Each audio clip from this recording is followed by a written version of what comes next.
Hi guys, it's me, Duff Rowden. Come on, let's go for a walk and let's talk about grace today. I love coming down here by the stables and seeing these horses. They look so sweet and they just look so placid. You know, say, hello, how you doing there, baby? I love coming. Reminds me when I was a kid, even the smell of the horses, you know. But you know, I was thinking about this TV show that Benita and I watch every now and then. It's a rough show, so I'm not really recommending by any stretch of the imagination. It's called Longmire. Some of you have seen it.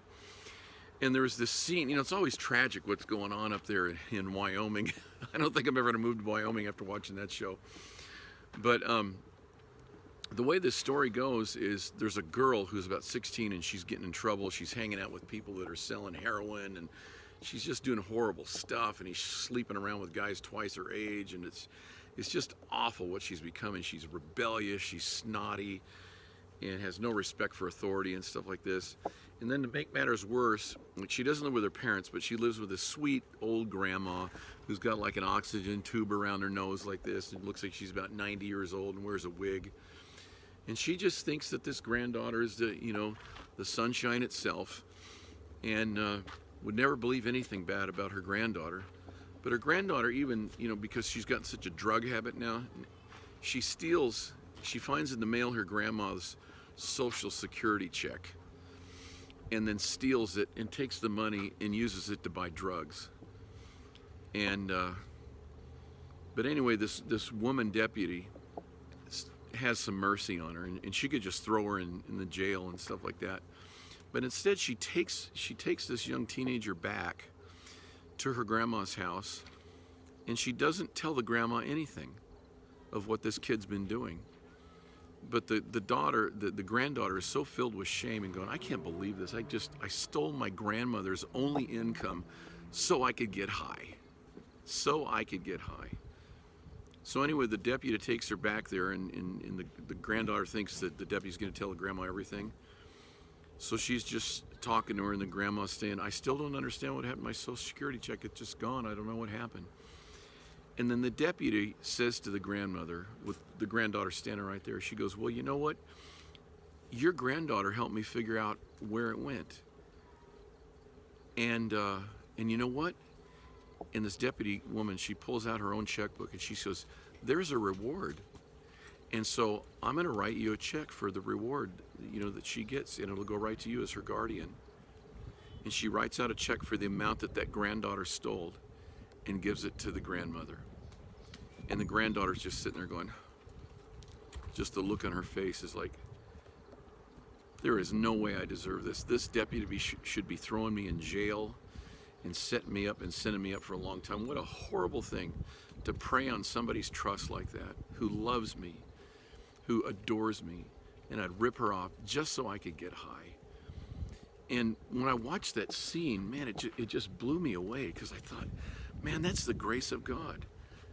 That he knows everything that you and I have done. He knows everything that everybody's done, and yet he's quite willing to pay the complete price for it, the complete price. I thought of another thing where, like, I used to live in Lakeview Terrace, up where some of you remember there was a guy named Rodney King. Hi, sweetie. A guy named Rodney King that got beat up by police there. It caused a riot, literally a riot.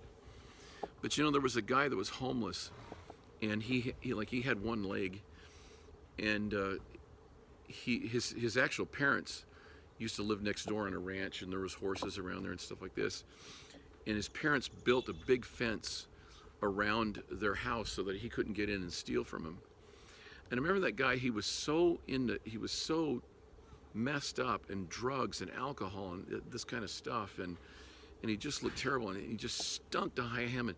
Sometimes he would come over and use the restroom by the men's dormitory, and his clothes were so filthy, he would find other clothes, and then he'd leave his filthy clothes in the men's bathroom there.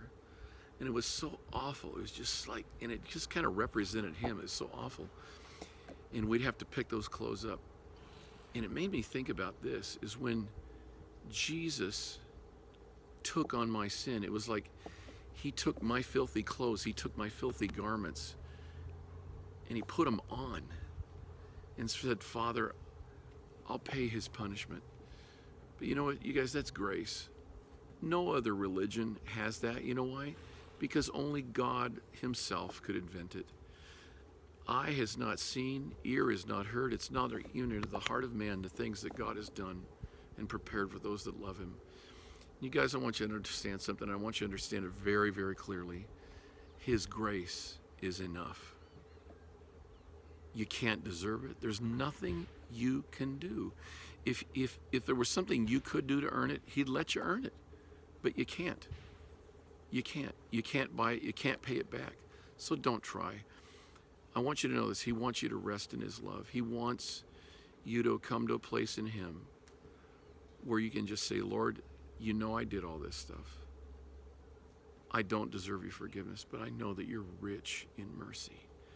And I confess it. Oh man, it's so good, you guys, to confess it. It's so good to get it off your heart and to get it off your chest and give it all. He knows it anyway, but for you to say it, oh God, you have so much freedom for you. And you can do that now, and you know what to do. You just need to tell him.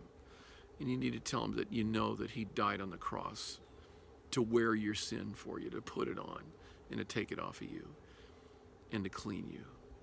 So anyway, this is me. You guys, I love you so much. Please share this, okay? Would you? Right now, just share this. Pray for us, okay? Love you guys. We'll talk to you next week. Bye-bye. What is that? Hello, big. Oh, you're so, yeah, that's what I thought. Uh-huh. Mm-hmm. Mm-hmm. That's right. Can you say hi to all my friends? Yeah. That's good, Wyatt. Oh, you're a good boy. You're a good boy. Yes, you are.